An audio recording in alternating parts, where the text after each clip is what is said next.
নিজের জালে যে দিদিমণি নিজেই এভাবে জড়িয়ে যাবেন সেটা বোধহয় অতি সুদূর দুঃস্বপ্নেও তিনি ভাবতে পারেননি। হুমায়ুন কবিরকে দিয়ে সংখ্যালঘু ভোট, যাদেরকে ভালোবেসে তিনি এতদিন বলতেন দুধের গায়, অর্থাৎ যেখানে অল্প শিক্ষিত মুসলিম সমাজ রয়েছে, সেই ভোটটাকে নিয়ে একটা খেলা খেলতে চেয়েছিলেন। কিন্তু সেই খেলাটা যে এইভাবে বুমেরাং হয়ে যাবে, তার হাত থেকে বেরিয়ে যাবে, এবং সেখানে হুমায়ুন কবির সত্যি সত্যি মসিয়া হয়ে উঠবেন, আগামী নির্বাচনে একটা ফ্যাক্টর হয়ে উঠবেন, এইটা বোধহয় দিদিমণি ভাবতে পারেননি। আর আজকে আজকে মুর্শিদাবাদের মাটি কিন্তু সেটাই দেখিয়ে দিল। এবং সব থেকে বড় কথা, দিদিমণির ভোট ব্যাংক যেরকম ধস নামছে, তার পাশাপাশি দিদিমণির দলের সংখ্যালঘু নেতারা, তাদের একটা বড় অংশ এবার কিন্তু হুমায়ুনের দলে ভিড়তে পারে। এবং সেটা এই জন্য নয় যে হুমায়ুনের নীতি আদর্শে তারা বিশ্বাস করছেন, সেটা এই জন্য যে এবার নিজেদের আসন বাঁচানোটা তৃণমূল কংগ্রেসে থেকে রীতিমতো চাপ হয়ে যাবে তাদের। আর সেই জন্যই খুব বেশি অপেক্ষা করতে হবে না, জানুয়ারির প্রথম সপ্তাহেই কিন্তু দিদিমণির দলে বড় সড়ো একটা ভাঙন দেখা দিতে পারে। কেন বলছি এত কথা? আসলে গেমটা খুব সুকৌশলে সাজানো হয়েছিল। মেন লক্ষ্য ছিল যে এবারে যে 2026-এর নির্বাচনটা আসছে, সেখানে হিন্দু ভোট যেভাবে কনসলিডেট হচ্ছে এবং সেটা বিজেপির পক্ষে যাচ্ছে, সেই জায়গাটা দিদিমণির জন্য বিড়ম্বনা হয়ে যাচ্ছে। ফলে তিনি খুব ভালো করে বুঝতে পারছিলেন যে শুধুমাত্র সংখ্যালঘু ভোট ব্যাংক, যেটা ডিভিডেন্ড ভোট ব্যাংক তার হয়ে আছে, প্রায় এই 100% কনসলিডেশন তার দিকে হয়ে গেছে, সেই ভোটটা নিয়ে এবার আর জেতা যাবে না। তাই হিন্দুদের মন পেতে তিনি একের পর এক হিন্দু মন্দির করছেন সরকারি পয়সায়, যেটা করা যায় না, কিন্তু তা সত্ত্বেও তিনি করছেন, কেননা ভোট বড় বালাই, তাকে ভোটটা জিততে হবে যেন তেন প্রকারেণ। কিন্তু এই জিনিসটা করতে গিয়ে আবার যারা তার এতদিনের ডিভিডেন্ড ভোট ব্যাংক ছিল, সেই সংখ্যালঘু সমাজ, তারা ক্ষিপ্ত হয়ে উঠছিল। ফলে হুমায়ুন কবিরকে দিয়ে একটা বাবরি মসজিদ করাবার তিনি পরিকল্পনা করছিলেন। কিন্তু মুশকিল হচ্ছে, যখনই হুমায়ুন কবির তৃণমূল কংগ্রেসের থেকে এই বাবরি মসজিদটা করতে যাচ্ছিলেন, তখন যে ভোট ব্যাংকটা, অর্থাৎ হিন্দু ভোট ব্যাংকটাকে দিদিমণি টানার চেষ্টা করছিলেন, সেই ভোট ব্যাংকটা কিন্তু বুঝে যাচ্ছিল দিদিমণির আসল গেমটা কি। ফলে খুব মুশকিল হচ্ছিল। সেই জন্য সাজানো একটা নাটক করা হলো, হুমায়ুন কবিরকে দল থেকে বহিষ্কার করা হলো। কিন্তু সেটা যে সাজানো এবং সেটা যে বিজেপিকে বিপদে ফেলতে, সেটা ছত্রে ছত্রে প্রমাণিত হয়ে যাচ্ছিল। যেমন দেখুন না, এখানে যে নামটা দেওয়া হয়েছে, সেই নামটা কি? হুমায়ুন কবিরের দলের জনতা উন্নয়ন পার্টি। জনতা উন্নয়ন পার্টি শুনেই অনেকটা ভারতীয় জনতা পার্টি এই ধরনের নাম মনে আসছে না? হুমায়ুন কবিরকে যখন দল তৈরির আগে প্রশ্ন করা হচ্ছিল যে তিনি তো তার দলের নাম হুমায়ুন কংগ্রেস, বা তৃণমূল সম্পর্কিত কিছু করতে পারেন, বা কংগ্রেস দিয়ে কিছু করতে পারেন, কেননা ওই ঘরানার রাজনীতি করেন, হুমায়ুন কবির পরিষ্কার বলেছিলেন না, ওই ধরনের কিছু করব না। কেননা আসল অঙ্কটা তো অন্য। প্যাক প্যাক যে তাকে সিদ্ধান্তটা জানিয়ে দিয়েছে, যে পরিকল্পনাটা জানিয়ে দিয়েছে, সেই অনুযায়ী বিজেপির ভোট ব্যাংকটাকে ভাঙতে হবে। সেই জন্য জনতা উন্নয়ন পার্টি, ভারতীয় জনতা পার্টির মতো নাম করে একটা করতে হবে, মানুষকে বিভ্রান্ত করতে হবে, এই জায়গাটা করা হচ্ছিল। কিন্তু ওই বললাম, চালাকির দ্বারা মহৎ কার্য হয় না। এই যে ইয়ার্কিটা করা হচ্ছিল, আমরা ওই ছোটবেলায় যে গল্পটা পড়েছিলাম, গরুর পালে বাঘ পড়া, রাখাল বারবার মিথ্যে কথা বলছিল, তারপর সত্যি সত্যি যখন বাঘ এসছে, তখন আর কিচ্ছু করার নেই, সবাইকে খেয়ে নিয়েছে। হুমায়ুন কবির কাণ্ডটা আজকে কিন্তু সেই ঘটনাই ঘটে গেল। কেন? দেখুন, আরেকটা আপনাদের প্রমাণ দিচ্ছি, তাহলেই আপনারা বুঝতে পারবেন যে এটা টার্গেট ছিল বিজেপির ভোট ব্যাংক ভাঙানো। এটা দিদিমণির সাজানো নাটক। মুর্শিদাবাদের চমক, নতুন দলের প্রতীক জোড়া গোলাপ। গোলাপ ফুল, পদ্ম ফুল কাছাকাছি একটা প্রতীক হবে। মানুষ বিভ্রান্ত হয়ে যাবে, পদ্মতে ভোট দেবো না গোলাপে ভোট দেবো। দেখে সিম্বলটা খুব একটা আলাদা কিছু করা যাবে না, এটা ছিল ছক। কিন্তু মুশকিল যেটা হয়ে গেছে, সেটা হচ্ছে জোড়া গোলাপ। সিঙ্গেল গোলাপ পাওয়া যায়নি, এখন জোড়া গোলাপ হয়ে যাওয়ার ফলে ওটা অনেকটা জোড়া ফুলের মতো চিহ্ন হয়ে যাচ্ছে। ফলে এই জায়গা থেকে দিদিমণির ভোট ব্যাংকটা কিন্তু ভাঙতে পারে। অনেকে বিভ্রান্ত হয়ে ওইদিকে ভোট দিয়ে দেবে, ভোট দিতে চাইছে দিদিমণির দলকে, কিন্তু ভোটটা পড়ে যাবে ওইখানে।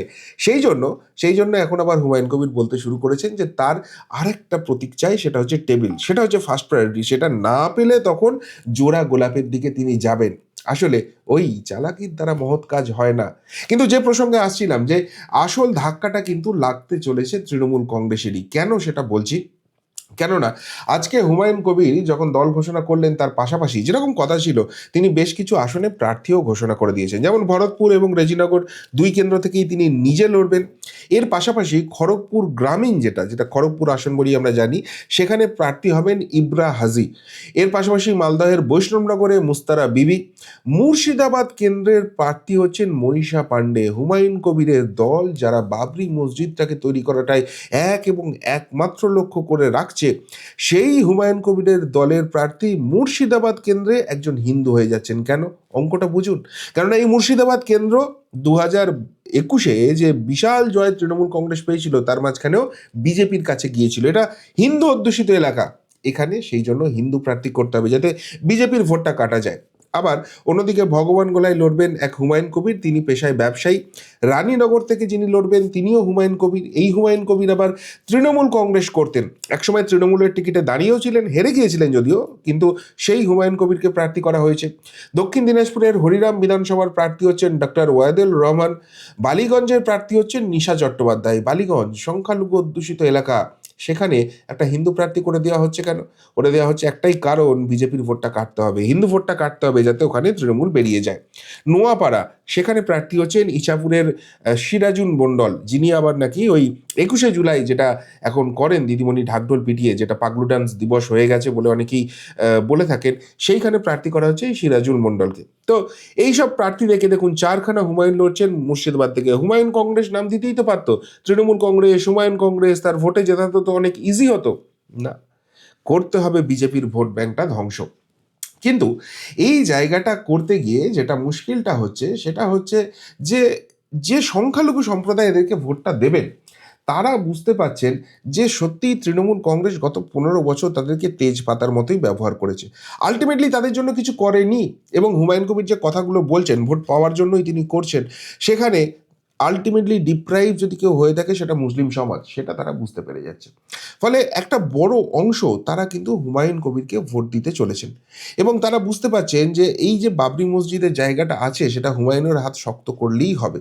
তৃণমূল ক্ষমতায় এলে হবে কি হবে না, এই জায়গাটা তারা এখন কিন্তু ভাবছেন না। আর সেটা যখনই এই মুসলিম সমাজের মধ্যে ছড়িয়ে পড়ছে, তারা আরও বেশি এককাট্টা হয়ে যাচ্ছেন, তখন কিন্তু বিপদ বুঝছেন তৃণমূল কংগ্রেসের যারা সংখ্যালঘু নেতা রয়েছেন তারা। তারা না ঘরকা না ঘাটকা হয়ে গেছেন। সেরকমই একজন দেখুন, জাকির হোসেন, জঙ্গিপুর বিধানসভা যেটা রয়েছে মুর্শিদাবাদে, সেখানকার তৃণমূল বিধায়ক, একসময় রাজ্যের মন্ত্রীফন্ত্রীও ছিলেন। তিনি নাকি বিশাল বড় শিল্পপতি। তো তিনি কিছু জমি জমা বিক্রি করেছেন, 1 কোটি টাকা পেয়েছেন। এখন সেই টাকাটা পেয়ে তিনি বলছেন 50 লক্ষ টাকা দিয়ে তিনি মসজিদ তৈরি করবেন, 50 লক্ষ টাকা দিয়ে তিনি মন্দির তৈরি করবেন। কেন? কেননা জঙ্গিপুর আসনের বর্তমান যা ইকুয়েশন দাঁড়িয়েছে, সেখানে হিন্দু ভোট কনসলিডেট হয়ে গেছে, এবং হিন্দু ভোট কনসলিডেট হয়ে যদি বিজেপির বাক্সে পড়ে, সেখানে তৃণমূল কংগ্রেস জিততে পারবে না। শুধুমাত্র সংখ্যালঘু ইকুয়েশনে ওই আসনটা বার করা যাবে না। ওই জন্য জাকির হোসেনকে মন্দিরও তৈরি করতে হচ্ছে। বাবরের নামে মসজিদ করতে গিয়ে, বাবরি মসজিদ করতে গিয়ে আলটিমেটলি কোন জায়গায় নিয়ে চলে এসছেন হুমায়ুন কবির, সেটা বুঝতে পারছেন। অর্থাৎ তৃণমূল কংগ্রেসের যারা মুসলিম নেতা রয়েছেন, তারা কিন্তু বুঝতে পারছেন আর জোড়াফুল চিহ্নটা তাদের জন্য নিশ্চিন্ত কোনো ব্যাপার নয়। জোড়াফুলের প্রতীকে সংখ্যালঘু অধ্যুষিত এলাকা থেকে দাঁড়ালেই যে তারা জিতে যাবেন এমনটা আর নয়, তাদের অল্টারনেটিভ ভাবতে হবে। আর এই ভাবনাটা থেকেই কিন্তু বড় সড়ো ভাঙনটা ধরতে পারে। আর একটা জিনিস দেখালে আপনারা বুঝতে পেরে যাবেন যে কেন তৃণমূল কংগ্রেসের টেনশনটা বাড়ছে। এই হুমায়ুন কবির দল তৈরি করার পাশাপাশি ইতিমধ্যেই বাম কংগ্রেস তাদেরকে কিন্তু একটা করে ইশারা করতে শুরু করে দিয়েছে যে আমার সঙ্গে এসো, জোট বাঁধো। কেন এই ইশারাটা করছেন? হুমায়ুন কবিরের তাগিদটা তিনি বুঝতে পারছেন, তার নতুন দল একা লড়ে তিনি হয়তো নিজে জিততে পারেন, কয়েকটা আসন বার করে নিতে পারেন, কিন্তু ওই যে ইম্প্যাক্টটা তৈরি করতে চাইছেন, রাজ্য রাজনীতির একটা বড় কন্ট্রোল তিনি রাখতে চাইছেন, সেই জায়গাটা তিনি পাবেন না। এই জায়গায় যদি বামফ্রন্ট কংগ্রেস তার হাতটা ধরে ফেলে, তাহলে তাহলে কিন্তু সুবিধাটা হবে। আর বামফ্রন্ট কংগ্রেস কেন তার হাতটা ধরতে যাবে? তারা তো এস্টাবলিশ দল, তারা হঠাৎ করে এই গজিওটা হুমায়ুন কবিরের হাতটা ধরবে কেন? আসলে বাম কংগ্রেসেরও কোনো উপায় নেই। তারা শূন্য থেকে মহাশূন্যের দিকে যাচ্ছে। এই বাংলার রাজনীতিতে তারা অপাংতেয় হয়ে গেছে। তারা এটাই এস্টাবলিশ করতে পারেনি তারা সত্যি সত্যিই তৃণমূলের বিরোধিতা করছে, নাকি তৃণমূলের সুবিধা করে শুধুমাত্র বিজেপি বিরোধিতা করছে। বাংলার মানুষকে তারা সেটা স্পষ্ট করতে পারছে না।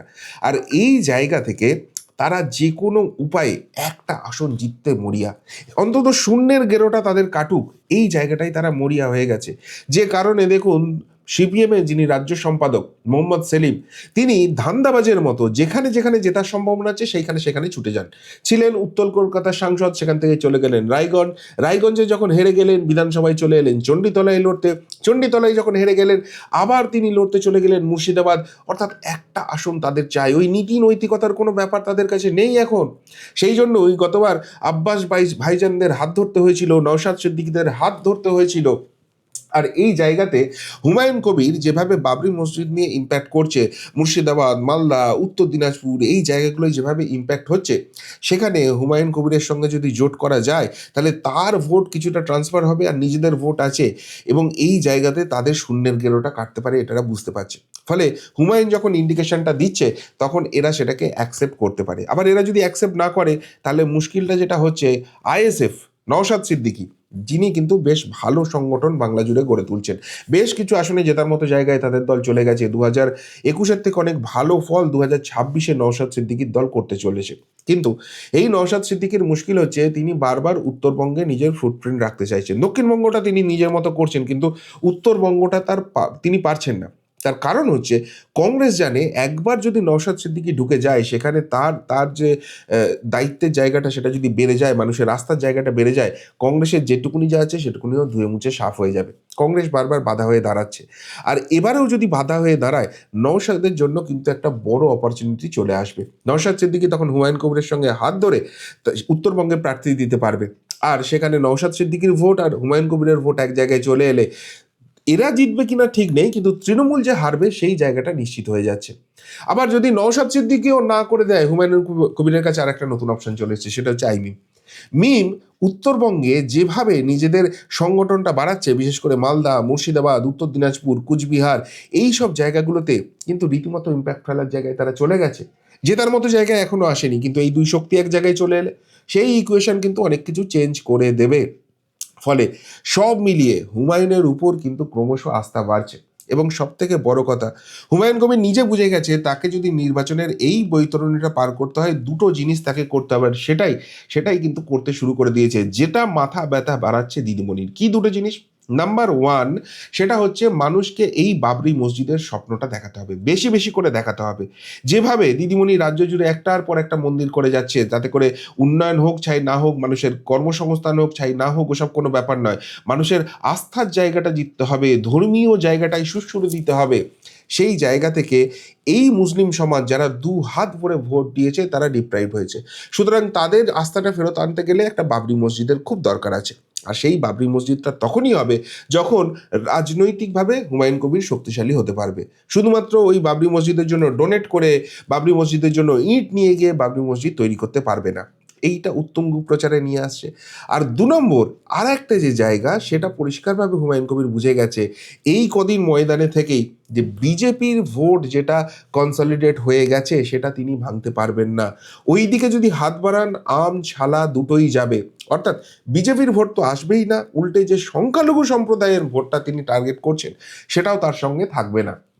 তাহলে তাকে নিজে যদি রাজনৈতিক ময়দানে ভেসে থাকতে হয় তাহলে একটাই উপায় থাকছে, সেটা হচ্ছে তৃণমূলকে অ্যাটাক করা। কেন, বাম কংগ্রেসের ভোট ইতিমধ্যেই বেরিয়ে গেছে, যেটা মাইনরিটি ভোট, ওদের হাতে আর কিছু নাই, সেটা বেরিয়ে চলে গেছে দিদিমণির দলের কাছে। ওইটা যদি নিজের দিকে নিয়ে আসতে পারেন তবেই কিন্তু এবারের ভোট বৈতরণীটা তিনি পার হতে পারবেন। আর সেই জন্য তিনি কিন্তু পরিষ্কারভাবে বলে দিচ্ছেন এখন থেকে মুসলিমরা আর মমতার কথায় বিভ্রান্ত হবে না। তাকে বাস্তব চিত্রটা তুলে ধরতে হচ্ছে যে মুসলিমরা কিভাবে ডিপ্রাইভড হয়েছে এই 15 বছরে, এবং সেই জায়গাটায় আরও মারাত্মক ক্ষতি করে দিচ্ছে দিদিমণির। অর্থাৎ অর্থাৎ হুমায়ুন কবিরকে সামনে রেখে একটা গোটা গেম খেলার চেষ্টা করা হয়েছিল। মূল উদ্দেশ্য ছিল বিজেপির ভোট বাক্সটাকে বিভ্রান্ত করা, বিজেপির ভোটারদের বিভ্রান্ত করা, এবং একটা বার্তা দেওয়া এই রাজ্যের যারা হিন্দু ভোট আছে তাদের, যে আমাকে 26টা জেতাও। কিন্তু সেইটা করতে গিয়ে যেভাবে হুমায়ুন কবির গেমটা খেলছেন তাতে করে সবটা গুবলেট হয়ে গেছে, এবং এই গুবলেট হওয়ার ফলে দিদিমণির ভোট ব্যাংকটা শিফট হতে শুরু করেছে। এখনই যে টেন্ডেন্সিটা আসছে, একটা বেশ বড় রকমের পার্সেন্টেজ, 2-3% ভোট কিন্তু সুইচ করে যাচ্ছে, এবং সেটা যদি এই কোনো জোট হুমায়ুন কবির করে ফেলতে পারেন সেই সুইংটা কিন্তু আরও মারাত্মক ধারণ করবে, এবং মারাত্মক আকার ধারণ করার জন্য বিজেপি সেখানে জিতবে কিনা, অন্য কেউ কিছু হবে কিনা এটা বলা মুশকিল আছে। তৃণমূলের যারা সংখ্যালঘু মুখ তাদের হারার সম্ভাবনাটা তৈরি হচ্ছে। ফলে তারা এখন নিজেদের রাজনৈতিক অস্তিত্ব বাঁচাতে হুমায়ুনের দিকে ঝুঁকতে বাধ্য হবেন। আর এইটা যদি হয়, দিদিমণির ভোট শিফটিং, ভোট সুইচিং কিন্তু আরও বাড়বে। ফলে সব মিলিয়ে মুর্শিদাবাদে আজকে যে চ্যাপ্টারটা তৈরি করলেন হুমায়ুন কবির 2026-এর দিকে তাকিয়ে, সেটা অত্যন্ত ইন্টারেস্টিং হতে চলেছে। বিজেপির ভোট বাক্সে সেইভাবে কোনো থাবা পড়বে না, কিন্তু তৃণমূলের ভোট বাক্স, সেটাতে অনেক টুইস্ট আসতে চলেছে। বসুন, দেখুন আর মজা নিন কিভাবে সংখ্যালঘু ভোট ব্যাংক, যেটাকে এইভাবে বোকা বানিয়ে ম্যানেজ করানোর চেষ্টা হয়েছিল, তারা এবার দিদিমণির দলকে ঠিক কিভাবে বোকা বানাতে চলেছে। কি মনে হচ্ছে সত্যিই হুমায়ুন ফ্যাক্টর 2026-এ একটা বড় রকমের রদবদল করিয়ে দেবে ভোটের ইকুয়েশনে? উত্তরটা অবশ্যই কমেন্ট বক্সে কমেন্ট করে জানাবেন। এখনকার মতো এখানেই শেষ করলাম, ফেরত আসছি নতুন প্রতিবেদন নিয়ে খুব তাড়াতাড়ি। ভালো থাকবেন, সাথে থাকবেন, পাশে থাকবেন। নমস্কার।